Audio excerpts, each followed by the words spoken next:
Imagine spending 12 years in school. You learn history, you learn mathematics, you learn science, you learn how to write essays, solve equations, and memorize facts you'll probably never use again. Then one day, you graduate. The world hands you a paycheck, a bank account, taxes, credit cards, loans, rent, insurance, and investment opportunities. And suddenly you realize something strange. Nobody ever taught you how money actually works. Nobody explained why some people spend their entire lives struggling financially while others quietly build wealth. Nobody showed you how debt can either help you or destroy you. Nobody explained investing. And nobody taught you that the financial decisions you make in your 20s can affect the rest of your life. That's why this video exists. Because financial literacy isn't about becoming rich overnight. It's about understanding the rules of a game that everyone is forced to play. Whether you like money or not, whether you're interested in finance or not, money affects almost every major decision you'll ever make.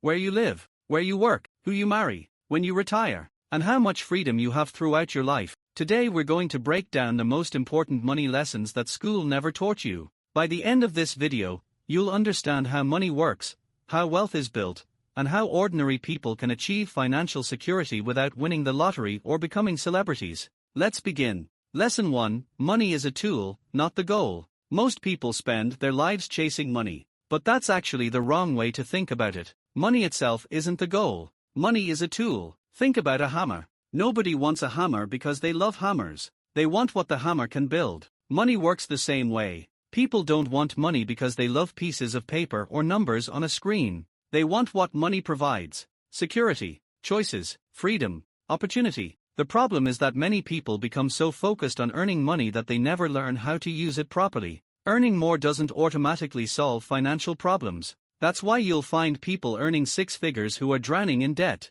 And you'll find others earning average incomes who quietly become millionaires. The difference is rarely income alone. The difference is behavior. Lesson 2: The difference between assets and liabilities. This is one of the simplest financial concepts you'll ever learn, yet it can completely change your future. An asset puts money into your pocket. A liability takes money out of your pocket. That's it. Simple. Stocks can be assets. Businesses can be assets. Rental properties can be assets. Savings can be assets. On the other hand, debt payments, expensive consumer purchases, and unnecessary financial obligations often act as liabilities. The average person spends most of their life collecting liabilities while believing they are building wealth. They buy things that look impressive but produce no income. Meanwhile, wealthy people often focus on acquiring assets that generate future value.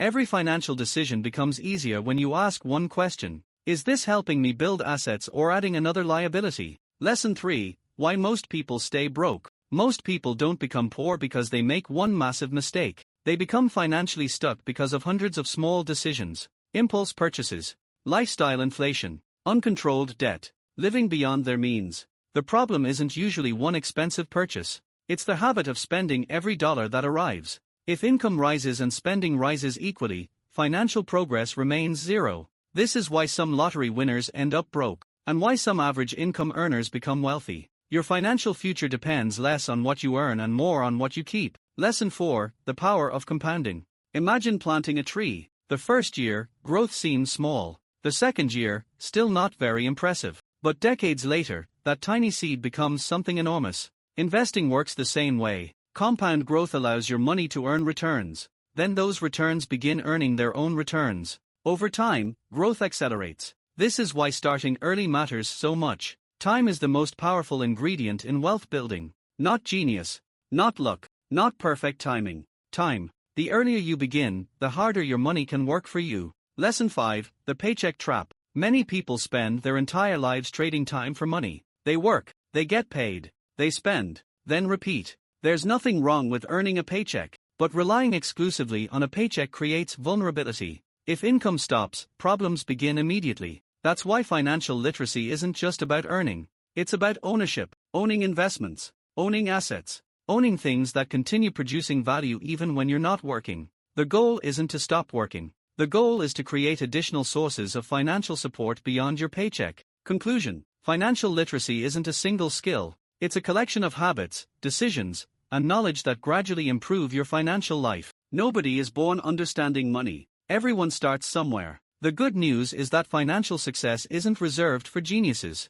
It isn't reserved for celebrities, and it isn't reserved for people born wealthy. It's available to ordinary people who learn the rules, make smart decisions, and stay consistent over time. Because once you understand how money works, you stop working against it, and you start making it work for you.